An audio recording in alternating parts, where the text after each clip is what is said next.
आमचं पेअर म्हणजे आम्ही आधीच्या मालिकेमध्ये जसं कपल केलं होतं, या मालिकेमध्ये आम्ही एक बेस्ट फ्रेंड म्हणून पोर्ट्रे होणार आहोत आणि त्याला वाईट वाटलंय. पण आम्ही एक बेस्टी वाईब घेऊन येणार आहोत कमालीची, ओजी वाईब आमची, कर्कटक आणि कंपासची. सो ती सुद्धा प्रेक्षकांना खूप आवडणार आहे, कारण का आमचं ऑफस्क्रीन बॉन्ड जे आहे ते कुठेतरी ऑनस्क्रीन पण रिफ्लेक्ट होणार आहे आणि ती एनर्जी तुमच्यापर्यंत पण होपफुली पोहोचेल.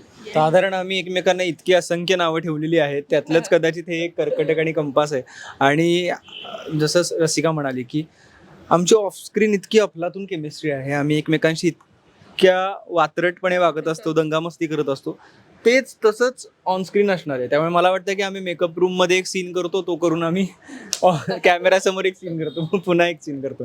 त्यामुळे सध्या असं चालू आहे, धमाल.